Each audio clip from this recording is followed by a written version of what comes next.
Wow, look how juicy! Sweet raisins! So tangy! Rich molasses fineness!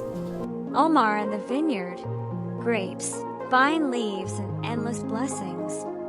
One sunny, warm morning, Uncle Marwan took little Omar by the hand, and together they headed to the vineyard. The grapevines climbed the trellises like green arms raised toward the sky, and their clusters hung like sparkling jewels in the sunlight. Today, my boy, we're visiting the kingdom of grapes, Uncle Marwan said with shining eyes. We'll pick fresh grapes to eat while we laugh, and gather tender leaves for stuffed vine leaves tonight. Plus, you'll discover how one tiny grape can turn into many treasures by Allah's will. Omar walked up to a vine, stretched out his hand, first hesitantly, then bravely, and picked a plump green cluster. He popped a grape into his mouth. Wow, it's like candy straight from paradise, he shouted, jumping with joy. Uncle Marwan laughed. And who says it isn't from paradise? Listen, Omar, this little grape has 4 amazing destinies.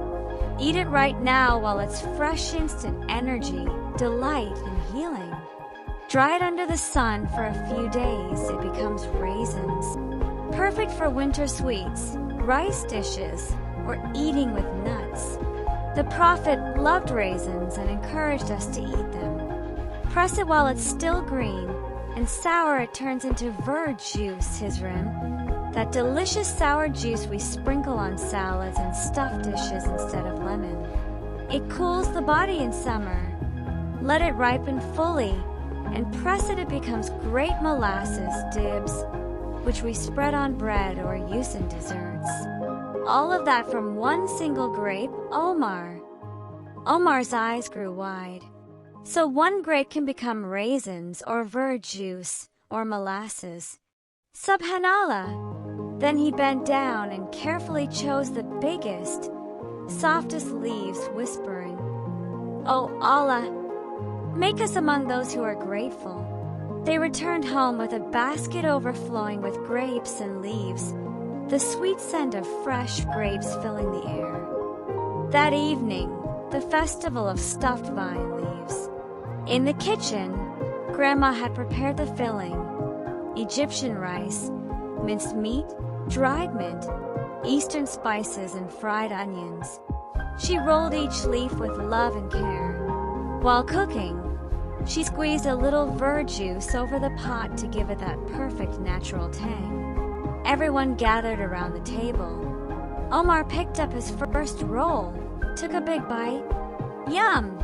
Better than yesterday and today combined, he cried. Uncle Marwan smiled and said, Alhamdulillah, who has given us this blessing. From one single fruit, Allah has granted us fresh eating, raisins for winter, verjuice for sourness, molasses for sweetness, and leaves for the most delicious dish in the world. Omar raised his little hands high and declared loudly, Alhamdulillah, oh Allah, all praise is for you for sweet grapes, for raisins, for verjuice, for grape molasses, and for the most delicious stuffed vine leaves. Alhamdulillah for everything. Then he whispered to his uncle, Tomorrow can we go back to the vineyard? I want to pick red grapes this time, and let some dry into raisins. Press them for verjuice, and eat the rest fresh, all for Allah. Everyone laughed. Spoons kept clinking happily against the plates, and the aroma of stuffed vine leaves drifted through the whole neighborhood as if the earth itself was saying, Alhamdulillah, who caused the vines to grow and taught mankind what they did not know.